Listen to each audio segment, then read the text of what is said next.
Bapak Johannes Tanak yang saya hormati, Bapak Sekjen, Pak Cahya, dan di MC yang saya hormati. Di sini saya bersama Wamen, Pak Ari dan Dirjen, Pak Iwan dan jajaran kami. Tujuan kami di sini adalah meminta bantuan KPK untuk membuat sistem pencegahan korupsi di kementerian kami, dan itu sudah dikabulkan oleh pimpinan KPK tadi. Itu yang pertama. Yang kedua, kami meminta personalia untuk menjadi inspektorat khusus di kami, dan itu sudah disetujui.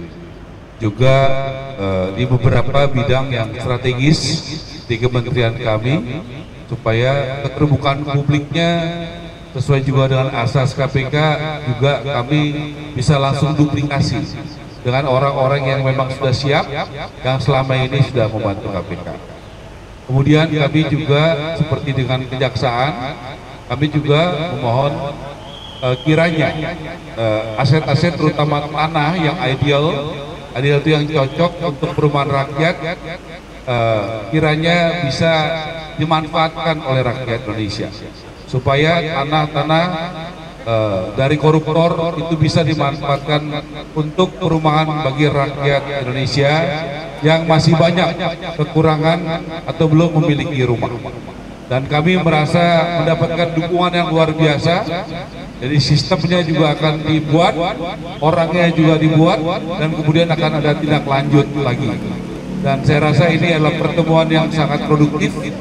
Kurang lebih 2 jam 20 menit kami bertemu, dan ini adalah dukungan yang kami merasa tidak sendirian, kami merasa dibantu, merasa diperhatikan oleh KPK. Saya rasa demikian.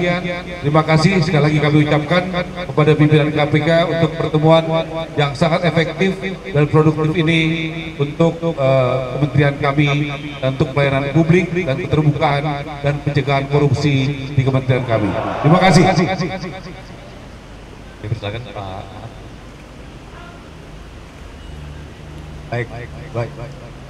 Baik, terima kasih atas kesempatan yang diberikan kepada saya. Yang saya hormati Pak Wamen, Pak Dirjen, Pak Sekjen. Kami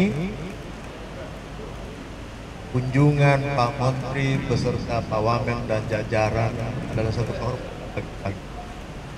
Dan kunjungan ini tentunya tidak lain untuk mewujudkan apa yang diinginkan oleh Presiden, agar dalam kabinet merah putih ini tidak terjadi korupsi. Itu yang selalu dicanangkan oleh Presiden, dan ini kemudian diwujud nyatakan oleh Pak Menteri agar tidak terjadi korupsi, berkoordinasi, bersinergi dalam upaya membangun perumahan ini yang diprogramkan, yang diamanatkan oleh Presiden kepada Pak Menteri untuk membangun. Dalam kegiatan pelaksanaannya itu nantinya tidak ada suatu perbuatan tindak pidana korupsi yang akan terjadi. Kita upaya agar sejak dini pelaksanaan kegiatan di dalam upaya membangun perumahan dan dicegah. Kita adalah bagian dari satu wujud nyata yang disampaikan adalah dengan personel yang ada di kita untuk membantu di kementerian yang tadi ada inspektorat khusus, ada dari hukum, kemudian ada nanti dari ASAN. Publish semua apa yang dilakukan oleh Ria. Jadi kita satu dari Rian yang dibawa ini bersama pimpinan Gedung Merah Putih, sama-sama kita sama-sama kira-kira demikian. Terima kasih. Pak Wamen, ada tambahan? Hanya jawab satu. Terima kasih waktunya untuk pertanyaan saya ada 2. Saya Dani dari Bisnis Indonesia. Pertanyaan mau membuat sistem pencegahan korupsi yang ada di juga kawasan permukiman. Nah, ini bentuk sistem pencegahan korupsinya Pak Menteri juga sempat menyinggung. Ini kan sebelumnya sudah dibahas. Langsung saya jawab izin Pak Ketua.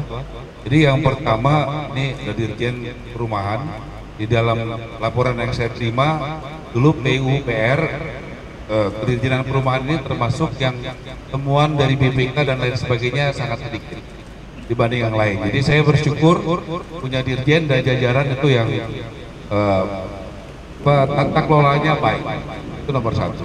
Kedua, tentu dari setingkat Dirjen menjadi kementerian, tentu pengawasannya makin luas. Tentu orangnya makin banyak. Apalagi tugasnya juga sangat besar dari Bapak Presiden. Tentu kami harus berpikir yang mendalam dan menyeluruh dan utuh. Dan juga kami ingin melakukan efisiensi. Jadi efisiensi itu sering saya katakan, bagaimana kalau di corporate itu ada namanya pembelanjaan itu terpusat. Misalnya beli semen itu kalau buat 100 rumah dengan 10.000 rumah kan harganya beda. Saya sudah cek kok sama misalnya Dirut Semen Indonesia, kalau kita belanja 1T atau 2T semen, dia bisa langsung jawab working minimal 5%. Artinya kita bisa melakukan bukan hanya pengamanan uang negara, tapi juga penghematan. Saya pikir harus ada lompatan dari pengelola negara ini, bukan hanya mengamankan negara, tapi melakukan penghematan. Hingga akhirnya ujungnya harga rumahnya kepada konsumen yaitu rakyat bisa jadi lebih murah. Nah, itu. Apalagi konsep kita sedapat mungkin tanahnya itu gratis. Apakah tanah negara, apakah tanah dari swasta, tapi kita sedapat mungkin ya. Tentu tekad kami adalah gratis. Makanya kami punya ide dari tanah-tanah hasil korupsi. Boleh nggak itu minggu depan saya akan bertemu dengan Dirjen Kekayaan Negara, karena sesuai dengan arahan pimpinan KPK itu ada di Dirjen Kekayaan Negara, termasuk tanah-tanah yang dari BLBI. Kalau itu bisa dimanfaatkan, kalau Pak Jokowi kan bisa membagikan sertifikat. Tentu dari setiap era bagus yang dilakukan oleh Pak Jokowi 10 tahun ini. Tentu kita berharap di zaman Pak Prabowo bisa membagikan juga rumah dengan skim yang tidak berat bagi rakyat. Karena nanti kita memberikan ada yang bayar, ada yang dibeli, ada yang mungkin disewa, ada yang gratis. Dan kita juga melibatkan CSR dari swasta. Kami dapat masukan tadi dari Pak Tanak dan pimpinan KPK lainnya banyak sekali. Hingga kami bekerja jadi lebih mantap. Karena kalau tidak ada kepastian hukum, tentu kami dan jajaran kami ragu-ragu ini benar atau salah. Saya pikir itu yang kami mau lakukan. Dan tadi sudah tindak lanjutnya apa? Minggu depan kami akan ketemu dengan Dirjen Kekayaan Negara. Saya berharap juga bisa mengundang dari KPK dan Kejaksaan. Nanti sore saya ketemu dengan Menteri ATR jam 4 ini, supaya kita koordinasinya cepat, supaya nanti kita bisa menjalankan kebijakan, skimnya bagaimana, lahannya di mana, yang bangun siapa, dan juga bagaimana profiling kepada yang menerima. Itu harus berkeadilan, memiliki ekosistem yang produktif. Saya pikir itu yang kami mau lakukan. Terima kasih. Baik, terima kasih. Kami dari jajaran KPK akan mendukung sepenuhnya program Presiden yang akan dilaksanakan oleh Pak Menteri pembangunan perumahan rakyat. Jadi segala aset-aset berupa tanah maupun bangunan kami akan inventarisir, dan nantinya apabila ada nanti surat dari kementerian untuk meminta skala prioritas, ini akan kami berikan kepada kementerian untuk dimanfaatkan pembangunan rumah rakyat.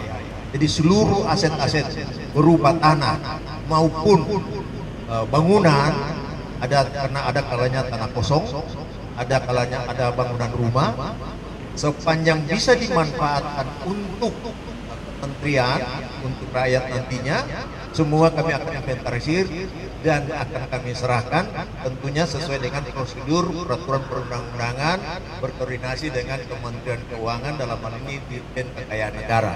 Dan saya yakin itu akan dapat terlaksana.